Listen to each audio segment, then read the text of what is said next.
Hola, bienvenidos, bienvenidas, entrenadores, entrenadoras y todas aquellas personas del mundo del deporte interesadas por la psicología del deporte. Bienvenidos y bienvenidas al episodio número 31 del podcast de Psicodeporte Academy.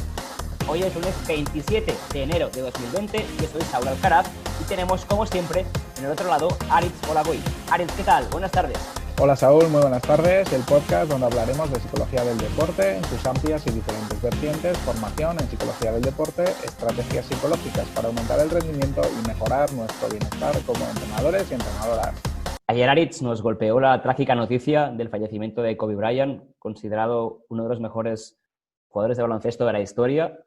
Para mí, desde mi humilde punto de vista, también uno de los mejores deportistas de toda la historia del deporte, sobre todo conocido por su mentalidad y su competitividad. Además del talento que Kobe tenía a nivel de juego, creo que ha sido siempre dentro de nuestro campo de la psicología del deporte un ejemplo que hemos puesto muchísimas veces. De hecho, antes estaba pensando, ¿no?, que hace no mucho en la newsletter, de hecho, ofrecimos una entrevista de Kobe Bryant justamente enfocada a su mentalidad, a cómo trabajaba, la mejora continua, que fue una de las cosas que yo creo que más definió su carrera. Por supuesto, pues la anotación, también el ganar, ¿no? Pero como ejemplo para futuras generaciones y en nuestro humilde campo de la psicología del deporte, pues su competitividad y mentalidad creo que han sido pues un elemento a destacar y tener muy en cuenta. Y bueno, queríamos hacerle un pequeño homenaje desde aquí de Psicodeporte Academy antes de empezar con el episodio propiamente. Sí, brevemente me uno como tú a considerar como trágica la noticia porque efectivamente era un ejemplo para el deporte en general, diría yo, no solo para el baloncesto, especialmente para el baloncesto, pero indudablemente ha tenido repercusión y yo creo que servía de ejemplo para cualquier deportista debido, como bien decías, a su mentalidad, a su capacidad de trabajo y a su constante deseo de mejora, porque por una parte siempre para llegar a estos niveles hace falta talento y hay que tener habilidades y capacidades deportivas, pero a todo ese talento que indudablemente tenía Kobe Bryant se unía su capacidad de trabajo. Simplemente dar algunos datos seguramente nuestros seguidores y seguidoras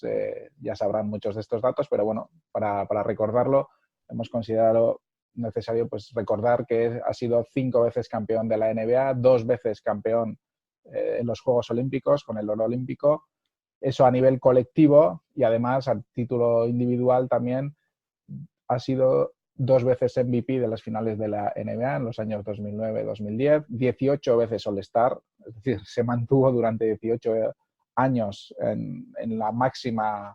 su máximo nivel y dando un extraordinario rendimiento y un altísimo nivel desde el año 1998 hasta el 2016. Fijaros que 3 décadas ha sido All-Star en 3 décadas diferentes y por lo tanto eso demuestra que a pesar de ir cumpliendo años nunca dejó de querer mejorar, nunca dejó de entrenar y yo creo que sobre todo se caracterizaba por eso, por su mentalidad, por su deseo de no cejar en el empeño y seguir mejorando. Y yo creo que sirve de ejemplo para cualquier deportista el hecho de que a pesar de que tengas talento, a pesar de que seas bueno en tu deporte, sin trabajo y sin mejora y sin entrenar no te va a servir para nada. Y yo creo que de alguna forma refleja Kobe Bryant estos valores de mejora y de seguir progresando a pesar de tener talento y a pesar de conseguir títulos y a pesar de ser todos los años All-Star. Descanse en paz, Kobe Bryant, le tendremos muy presente en nuestro día a día, aunque él por desgracia no esté. Y Aritz, si te parece, y es que esto, como sabes, me impacta un poquito porque yo soy del mundo del baloncesto, entonces yo creo que ha caído como una bomba en todo el mundo del deporte, pero especialmente en nuestro mundo y los que seguíamos más la NBA, pues ha sido, bueno, la pérdida de un referente y más en la que tengo yo, una persona con la cual has crecido viendo y admirando, de hecho, en la televisión. Pasamos, si te parece, Aritz, a ver un poco lo que trabajaremos en el episodio de hoy. Hoy queremos hablaros principalmente de pautas para la comunicación y para la corrección. La semana pasada, que a lo mejor lo podéis recordar, dimos una sesión práctica en directo que era de hecho abierta a cualquier persona que fuera miembro de nuestra comunidad, en la cual trabajamos sobre esto y bueno, creemos que hoy puede ser un día fantástico para ofreceros algunas de las claves que vimos en el otro día, enfocadas sobre todo al trabajo de la corrección y al trabajo de la comunicación general con nuestros jugadores y jugadoras del equipo. Antes, sin embargo, Aritz, si te parece, volvemos un poco a la estructura convencional del podcast y podremos recordar nuestras redes sociales por si quieren contactaros nuestros oyentes. Sí, si quieren consultar cualquier otro capítulo de podcast o cualquier vídeo también que colgamos en YouTube, recordamos que nos pueden seguir en redes sociales y estamos como @psicodeportea en Twitter, Instagram y Facebook, y también como Psicodeporte Academy en el canal de YouTube, donde tenemos colgados algunos vídeos donde damos información y formación sobre psicología del deporte. Además, si quieren estar actualizados con las diferentes noticias que surgen de la comunidad y de la academia, además de otras noticias que solemos compartir con todos nuestros usuarios y usuarias, pueden hacerlo a través de psicodeporte.academy/comunidad. Y ahí, si nos dejan su email, recibirán periódicamente todos los fines de semana nuestra newsletter donde, como decía, ofrecemos noticias sobre la academia y también compartimos noticias, entrevistas, reportajes y, en general, contenido con temática relacionada con la psicología del deporte. Y además, esta semana tenemos que recordar a nuestros suscriptores y suscriptoras que este miércoles 29 de enero a las 7:30 hora española tenemos una masterclass en directo con Ana Jordana, investigadora del Grupo de Estudios de Psicología del Sport del GEPE de la Universidad Autónoma de Barcelona. Y Ana también es investigadora en la Universidad Autónoma de Barcelona, y con Ana veremos una sesión práctica en directo titulada "Cómo trabajar las creencias irracionales". Podéis consultar las sesiones y directos que vamos a tener cada semana. Ya tenemos algunas sesiones programadas en psicodeporte.academy/contenidos. Y ahí tenemos el calendario de actividades que solemos realizar durante las próximas semanas y que vamos a realizar durante las próximas semanas. Y ahí podéis consultar todo aquello que tenemos programado para ofreceros durante las próximas semanas. Genial, Aritz. Yo un apunte que quería hacer, que hemos explicado hace unas últimas semanas que hemos trabajado bastante en la web, en la parte de dentro de psicodeporte para suscriptores, y nuestra próxima misión va a ser publicar más en YouTube, que lo tenemos pendiente, que no nos ha sido posible por sobrecarga de trabajo, pero bueno, a ver si conseguimos en el mes de febrero y marzo también volver a publicar regularmente en YouTube, porque creemos que el contenido también es de mucha utilidad y también pues ayudamos a difundir un poco la psicología del deporte. Si te parece, nos metemos ya de lleno en el tema de hoy. Como hemos dicho antes, vamos a hablar de 5 claves sobre comunicación y corrección. La primera de estas claves es la importancia de comunicar correctamente. A veces creemos que con el simple hecho de dar un mensaje, de verbalmente dar un mensaje, comunicar alguna cosa, estamos comunicando de forma afectiva. Y ese debería ser un punto sobre el cual no partiéramos. No por el hecho de comunicar algo estamos convencidos o podemos estar convencidos de que ese mensaje va a llegar a la otra persona. Porque entre que nosotros lo pensamos, lo decimos, la otra persona lo recibe y lo, digamos, procesa, hay muchos pasos en medio que pueden hacer que ese mensaje no se comprenda correctamente y que explique lo que en muchos casos como entrenadores y entrenadoras podemos pensar. No me entienden. O a lo mejor no nos entienden porque la forma de comunicarnos no es la más adecuada. Entonces tenemos que hacer una reflexión de si realmente la forma de decirlo es la adecuada, si realmente tenemos que ser nosotros o nosotras quien demos ese mensaje. Y muy importante el hecho de buscar retroalimentación, de realmente o preguntándolo directamente a los jugadores o pidiéndoles con señas, con la mirada, si están entendiendo ese mensaje, si realmente lo que queremos comunicarlos, por ejemplo, un cambio a nivel táctico o una corrección a nivel técnico, si realmente la están comprendiendo, y para eso es primordial que busquemos su retroalimentación. Terminar el mensaje con vale, preguntando, o buscando, como decía, con la mirada su aprobación conforme están comprendiendo correctamente el mensaje, es muy importante. Y en esta línea de la comunicación efectiva hay que tener muy presente la comunicación no verbal, que a veces la olvidamos un poquito, creemos que con las palabras ya todo es suficiente, pero debemos tener en cuenta que gran parte de la comunicación, de hecho se dice que entre el 50 y el 70% de la comunicación general es no verbal, con lo cual nuestro mensaje verbal, lo que decimos, es únicamente el 30 o el 50% del mensaje, lo cual es muy poquito y lo cual hace que debamos cuidar también todo lo que acompaña a esas palabras, toda esa comunicación no verbal que acompaña a las palabras. En base por un lado, a cómo nos comportamos, cómo nos movemos, cómo está nuestra cara. En segundo lugar, a cómo de cerca o lejos estamos con la persona con la cual nos comuniquemos. Y finalmente, una que para mí me parece primordial, que es las variaciones que incorporamos en nuestra voz para dar ese mensaje. El ritmo, el tono, las pausas. Para comunicar de forma efectiva es muy importante que reflexionemos sobre estos aspectos para que la comunicación no verbal acompañe de forma efectiva a la comunicación verbal. Y un apunte sobre este tema, para entrenadores y entrenadoras, simplemente el hecho de que seáis consistentes entre lo que decís verbalmente y lo que estáis comunicando no verbalmente. Si queremos intensidad, nuestra comunicación no verbal debe transmitir intensidad. Si queremos tranquilidad, nuestra comunicación no verbal debe transmitir lo mismo. Por ejemplo, un tiempo muerto, si les decimos que tienen que estar relajados, tranquilos para el final del partido, debemos hacerlo también desde la tranquilidad y desde la calma en nuestra voz, en nuestra postura y en nuestra forma de comunicarnos. Con lo cual, siempre que podáis, reflexionad sobre vuestra comunicación, si se entienden los mensajes correctamente y, sobre todo, qué acompaña a esta comunicación no verbal, a esta comunicación verbal, a nivel de vuestra forma de actuar y vuestra forma de comunicar los mensajes. Sí, a la hora de comunicar, además, es importante tener en cuenta sobre todo dos claves. Por una parte, tenemos que ser conscientes de que debemos utilizar mensajes directos. Antes hablabas precisamente de que comunicamos no solo con lo que decimos, sino también con nuestros gestos, con nuestra voz, con nuestro ritmo, con las pausas, etcétera. Por lo tanto, a todo esto tenemos que añadir el hecho de que tenemos que enviar los mensajes directos y mensajes además complejos, completos y específicos. No será lo mismo enviar este mensaje a un deportista en concreto que queremos que mejore, por ejemplo, una cuestión técnica en concreto, y para ese deportista y ese mensaje que le queremos enviar deberemos utilizar un canal directo, hablando, por ejemplo, solo con él y utilizando el tono adecuado y las palabras también adecuadas y centrándonos en aquello que quiere mejorar a nivel técnico y de alguna forma explicitándoselo y diciéndoselo de forma directa y completa en relación a aquello que queremos que mejore y también específica, centrando en los aspectos que queremos que mejore, y luego además enviar mensajes claros y consistentes. Es decir, ser lo más claro y directo es una forma de comunicar realmente eficaz y que nos ayudará a conectar.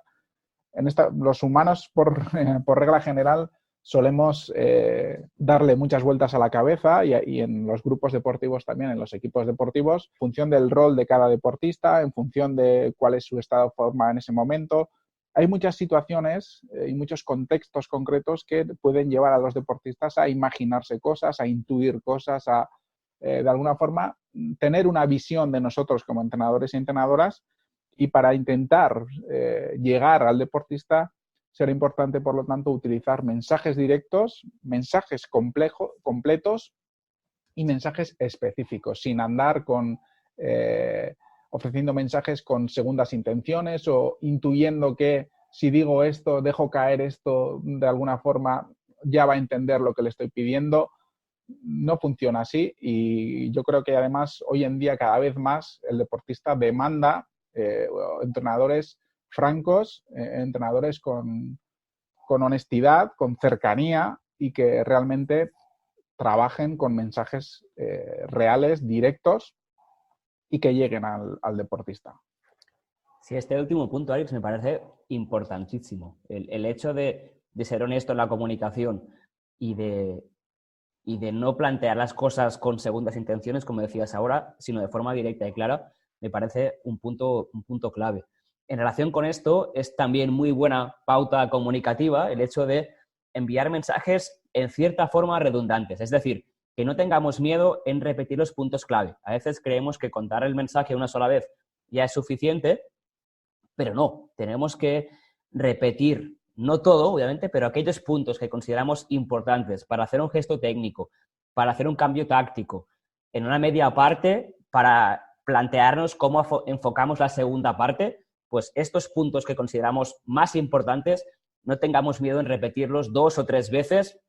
para que los jugadores, los deportistas, capten ese mensaje, les quede claro que es lo más importante que consideramos nosotros para los siguientes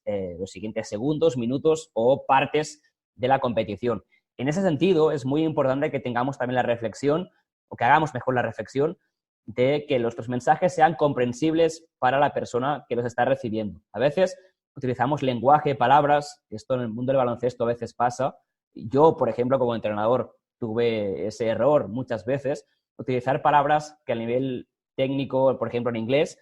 yo comprendía, pero a lo mejor mis jugadores o jugadoras no. Entonces, es primordial que nos aseguremos que lo que estamos diciendo es comprensible para la persona que lo recibe. Sí que es cierto que esas palabras clave pueden ser muy interesantes para comunicar de forma rápida y directa, como decías tú muy bien antes, Aritz, pero antes de usarlas tenemos que asegurarnos que se comprenden correctamente y no asumir que el deportista, porque viene de ese deporte, porque lleva tiempo jugando, ya conoce esas palabras. Y como decíamos antes, para que esto sepamos si está llegando o no está llegando, todo lo que sea buscar retroalimentación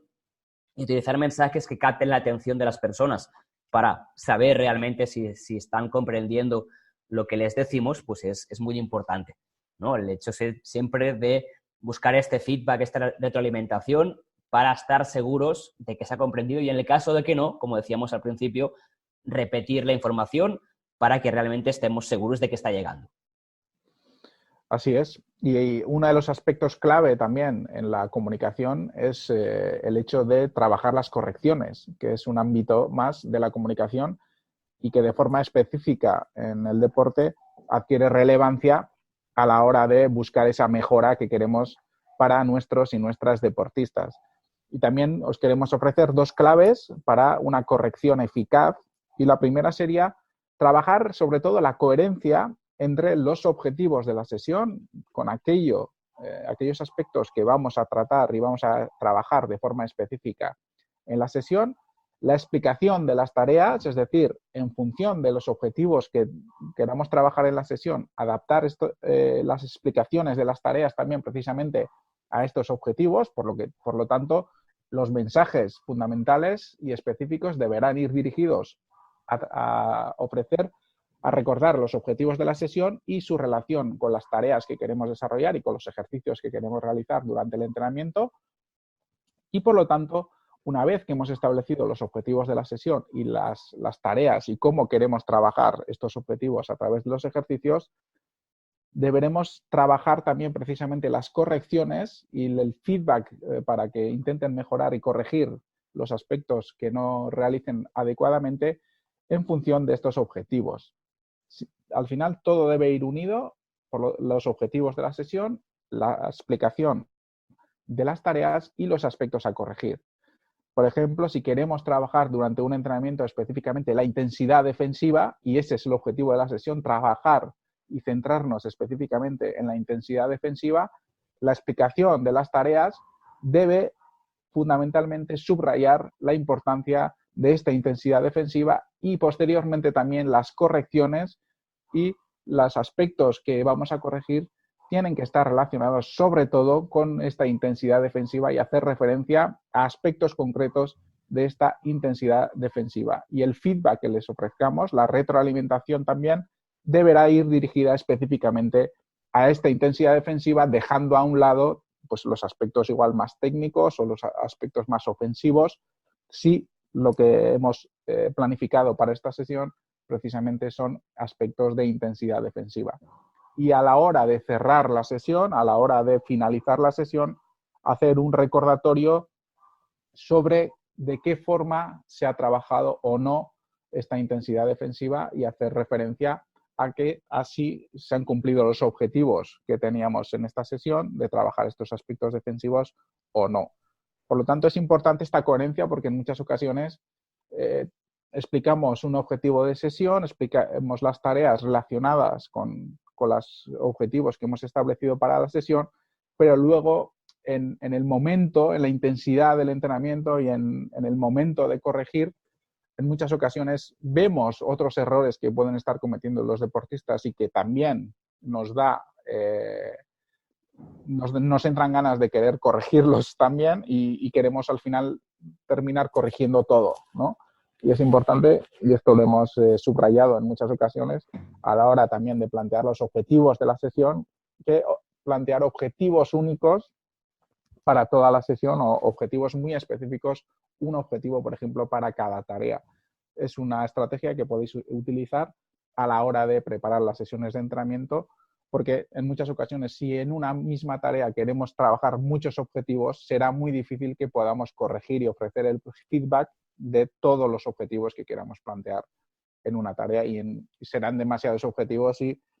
luego a la hora de el deportista asimilar esas correcciones, pues indudablemente si estamos centrados en un solo objetivo, será más fácil que recuerde y esté más concentrado precisamente en esa tarea. Desde luego, Aritz, yo creo que siempre queremos añadir correcciones desde la ayuda que le queremos brindar al deportista como entrenadores o entrenadoras, pero sí es cierto que mantener esta coherencia va a hacer que el deportista tampoco se pierda, ¿no? Porque si le explicamos que lo importante para esa tarea es una cosa, pero luego le corregimos otra, pues como muy bien decías, realmente estamos haciendo que a lo mejor se pierda en el contenido relevante que queremos trabajar. Y en cuanto a segunda pauta o segunda clave para corregir en el entrenamiento, os recomendamos el hecho de ayudar a los deportistas a tomar conciencia y a trabajar el feedback intrínseco, es decir, aquel feedback que se puede brindar el propio deportista, la autocorrección, podríamos decir, ¿no? Pues que ayudemos a los deportistas, a las deportistas, a disponer de herramientas para que por sí mismos o sí mismas sean capaces de detectar aquello que están haciendo mal. Obviamente, habrá cosas que les seguiremos explicando y seguiremos ayudándoles a que aprendan a corregirlas, pero aquellas que en principio están más dominadas, aquellas que ya llevamos un tiempo trabajando, si conseguimos que ellos o ellas puedan autocorregirse sobre la marcha, trabajar con el feedback intrínseco, va a ser mucho más provechoso. Por un lado, porque nos va a descargar de trabajo y todos sabemos como entrenadores y entrenadoras que tenemos mucha gente a la cual tenemos que prestar atención y no es posible corregirlos a todos y todas, es imposible, no tenemos tantos ojos, aunque tengamos un cuerpo técnico extenso, siempre va a haber cosas que no podamos corregir y de esta forma conseguiremos que el deportista pues por sí mismo o sí misma ya se pueda dar autocorrección y en segundo lugar estaremos involucrando a los y las deportistas en su propio aprendizaje, porque no va a ser que siempre les decimos nosotros lo que hacen mal, lo que tienen que corregir, sino que ellos se van a dar cuenta de ese proceso de aprendizaje, de sus errores comunes, que para unos serán unos y para otros deportistas serán otros, y de qué tiene que hacer para trabajarlos de forma autónoma. Para potenciar esta autocorrección o toma de conciencia, lo que recomendamos es que no únicamente utilicéis pautas directas en la comunicación de tienes que hacer tal cosa o tal otra, sino que formulemos en base a preguntas que les ayudemos a reflexionar sobre qué elementos no han hecho bien y qué podrían cambiar. Por ejemplo, en cuanto a posición corporal. En lugar de decirles tu cuerpo estaba muy tendido hacia adelante y eso te hizo perder el equilibrio, que les ayudemos a reflexionar cómo estaba tu cuerpo. ¿Por qué no le pudiste pegar bien al balón? ¿Cómo estaba tu cuerpo? Bueno, pues estaba un poco hacia adelante. Bueno, de acuerdo, pues ¿cómo debería estar? Pues a lo mejor más flexionada o más vertical, la corrección que sea, pero que en lugar de decirle lo que tienen que hacer, les guiemos mediante preguntas para que lleguen por sí mismos o sí mismas a esa corrección que van a consolidar mucho más fácil y que luego puedan trabajar de forma autónoma en base a lo que les estábamos explicando. Pues estas serían un poquito las claves que deberíamos tener en cuenta como entrenadores y entrenadoras a la hora de trabajar la comunicación de forma eficaz y también la corrección. En resumen, en primer lugar, deberemos reflexionar sobre nuestra comunicación verbal y no verbal. Recordamos que es tan importante como la verbal o más importante la comunicación no verbal,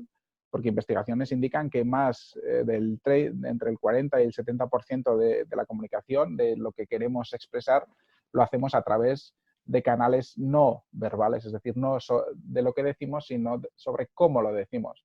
Además, deberemos trabajar en los mensajes directos, claros y específicos, es decir, podríamos decir que sobre todo el hecho de ir al grano y centrar el contenido de la comunicación en aspectos concretos, no temer en repetir los mensajes clave, ser insistentes en repetir estos mensajes clave y asegurarnos realmente de que llegan, es decir, preguntarle al interlocutor y hacerle preguntas para saber si realmente el mensaje que le queríamos hacer llegar realmente lo ha entendido, lo ha comprendido y lo ha asimilado.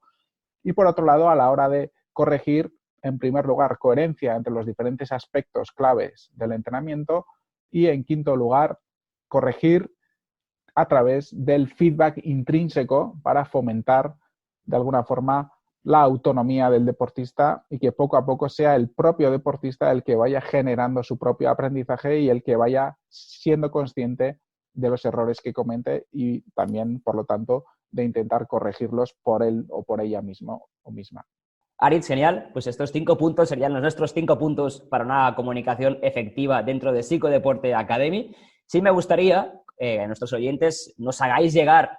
vuestras preguntas, dudas y, por supuesto, si os ha gustado este tipo de contenido, si creéis que ha sido interesante para vosotros y vosotras, que nos lo digáis para generar en las futuras semanas contenido parecido con 5 pautas más, por ejemplo, sobre comunicación o 5 pautas también sobre otros temas, como hicimos ya hace unas semanas, como en el caso de la motivación. Y aprovecho para recordaros que si todavía no habéis escuchado el episodio 29 y 30, han funcionado muy bien, realmente estamos muy contentos tanto del episodio en sí como del número de descargas de la herramienta que hicimos. Parece que lo que planteamos para trabajar la visión de equipo ha funcionado muy bien, así que si todavía no lo has escuchado, te animamos a que lo hagas. Si entras en nuestro podcast, en la página web, vas a encontrar el episodio 29 y el 30, que te ayudan a trabajar tu visión de equipo, primero individualmente, por tu cuenta como entrenador o entrenadora, y luego también con tu equipo. Y como decía antes, cada uno de estos episodios cuenta con una herramienta para ayudarte a llevar a cabo esta reflexión. Y si quieren profundizar aún más en los aspectos psicológicos y en cómo integrarlos en sus entrenamientos, se pueden dar de alta, porque recordemos que tenemos una academia, psicodeporte.academy, y se pueden dar de alta ahí suscribiéndose por 15 euros al mes y podrán profundizar, como decía, muchísimo más en todos los aspectos a través de los videocursos y de las masterclass que tenemos actualmente, que tenemos más de 20 vídeos o temáticas diferentes sobre psicología del deporte, adaptado específicamente, en este caso, a los entrenadores y entrenadoras y al día a día de ellos, tanto en los entrenamientos y en las competiciones. Además, nos pueden seguir a través de los canales habituales. Recordamos que estamos en Twitter, Instagram y Facebook como @psicodeportea, en YouTube como Psicodeporte Academy. Y si tienen, como decía Saúl anteriormente, cualquier duda o pregunta o nos quieren sugerir algún tema específico que podamos desarrollar en el podcast, nos pueden escribir a info@psicodeporte.academy. Aritz, fantástico. Pues hasta aquí este episodio número 31 de nuestro podcast de Psicodeporte Academy. A nuestros suscriptores y suscriptoras os recordamos que este miércoles a las 7:30 de la tarde tenemos masterclass en directo con Ana Jordana, investigadora de la UAB, de la Autónoma de Barcelona, que nos va a dar pautas para trabajar las creencias irracionales con nuestros deportistas. Y nos vemos, Aritz, tú también y yo en ese día, que me está trabando este final de episodio. Y nada, ha sido un placer, como siempre, compartir esta tarde contigo. Ha sido un placer para mí también, Saúl, y estoy ansioso por escuchar lo que nos puede contar Ana Jordana, que será realmente interesante el próximo miércoles. Gracias a todos y todas por estar al otro lado y hasta la próxima semana.